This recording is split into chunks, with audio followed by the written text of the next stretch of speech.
Thanks, Chris. New this week, the Richmond County Sheriff's Office is getting an $8 million federal grant to subsidize their budget.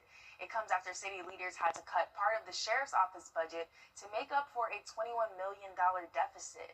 And with this federal money, the Sheriff's Office can avoid cutting more positions. Your city government reporter, Sydney Hood, has more. Behind the badge, the numbers are thin. We put 52 on hold that we were supposed to get back, and we didn't get those positions back. Also this year, the Sheriff's Office had to cut an additional 40 positions to meet the required cuts set by commissioners. The numbers can say one thing, but feeling safe is something totally different, and we want people to feel safe. A federal grant helps steady things for now. The $8.7 million COPS grant pays for 40 deputy positions over the next 3 years. It don't allow us to grow any, but it just keeps us from losing, some of the ground that we've been able to gain over the past year. Sheriff Brantley says this grant allows his office to focus on proactive patrols, not just responding after something happens. After 3 years, hopefully we get the positions back that we need, because we are far under the national average when it comes to staffing per the amount of people we have here living in Richmond County, not to mention the amount of people who travel through our county on a day-to-day basis. The grant is temporary, but for now, Sheriff Brantley says it helps deputies stay on the streets. We just hope that it's reciprocated and we get some of the positions that we've had to give up, that we get those positions back, and that way we continue to drive crime down and encourage businesses to want to come, encourage people to want to move back and have families here. That's how the economy grows here. That's how revenue is increased through taxes and things of that nature. So everything kind of goes hand in hand. Augusta's budget just went into effect New Year's Day, and it's not just the Sheriff's Office impacted by cuts, but departments like the library or nonprofits like Child Enrichment. You can check out the Wrdw app for a full breakdown of those cuts. A Richmond County teacher has been arrested and charged with battery in Columbia County. 34-year-old Robert Hawes was arrested December 19th. The Richmond County school system confirms he's a special education teacher at Cross Creek High School. According to the incident report, Hawes is accused of hitting a woman and knocking her unconscious inside her home. The victim claims Hawes became agitated during a conversation, grabbing her by the throat and slamming her onto the floor. And deputies responding to the scene did confirm injuries to the victim's face. Hawes later denies laying his hands on the victim after talking to deputies, but the Richmond County school system says his case is still pending investigation.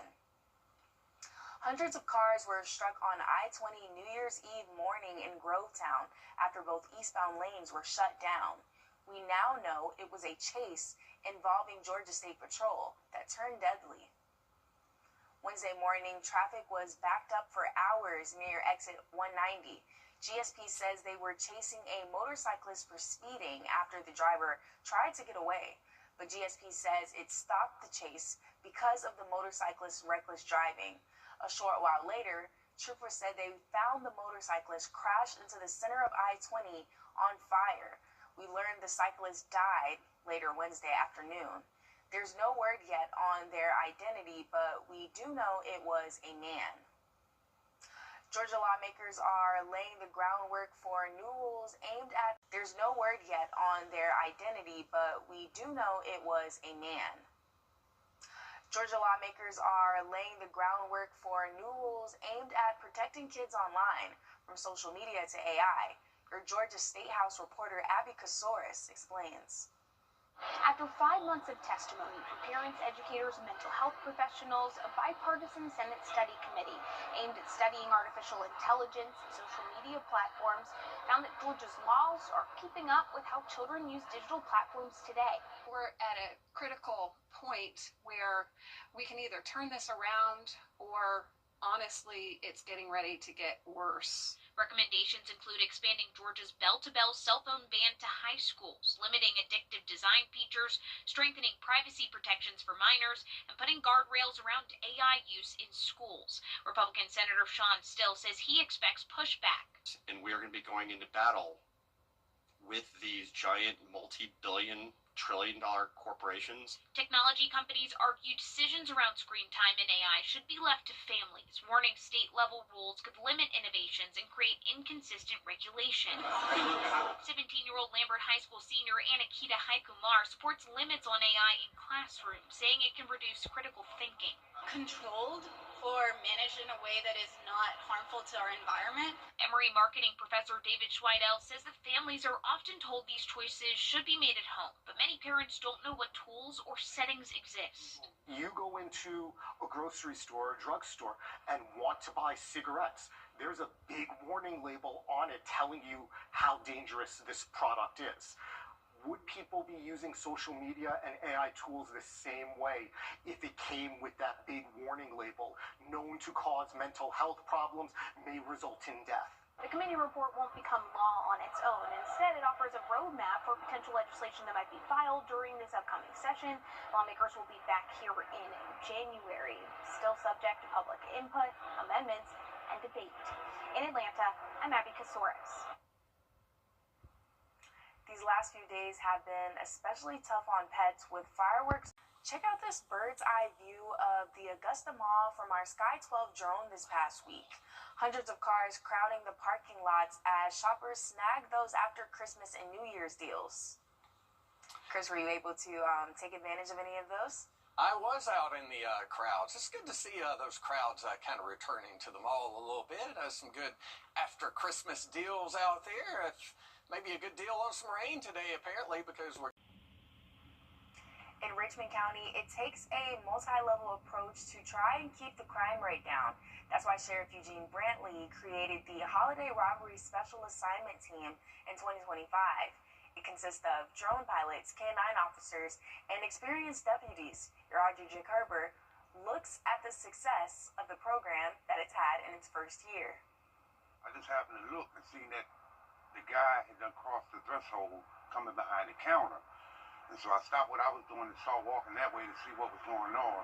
That's when I noticed the firearm in his hand. So I stopped. He turned, pointed the gun at me and said, "Give me what's in that drawer." Calling 911, and with them came the Holiday Robbery Special Assignment Team. Because of the robberies that we've had over the years, we wanted to make sure folks are safe, our businesses are safe, and people are safe. They say crimes such as assault, robbery, homicide, and more are down. In 2024, there were 26 robberies at a business. In 2025, there were 18. But at a residence, it has dropped 45% from 2024 to 2025, going from 51 to 28. I think there's a need for a team like this at all times.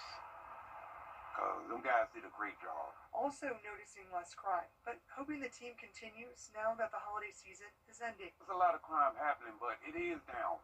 It is down. We used to have a shooting over here like twice a week. And you can hear the gunshots. And I have grandkids that live with me, and I'll be afraid for them. They're still responding and preventing what they can. We had deputies that were having to look at calls pending and were alarm calls, and we had one where they saw an alarm call pending and started to go to that location because they knew that alarm didn't go off very much and caught a guy inside burglarizing it just right down the street at the Chevron. And wanting to show and for people to feel that Augusta is safe. Augusta is safe. Our folks go out of their way to make things better down here, and we've got a good administration. We've got good deputies, and they're making our partnerships are even getting better. The Richmond County Sheriff's Office will continue to monitor the area and are open to continuing a similar team throughout the year if needed. And we're looking back at some of the projects that shaped our community in 2025 and looking ahead to 2026 next. And here's a live look at First Alert Radar Network. We are talking about steady rain, mostly south of the Augusta area. Kind of a wet start to the weekend and a cool start as well, but there's a big warm-up on the way. We'll have a look at your 7-day forecast when we come back.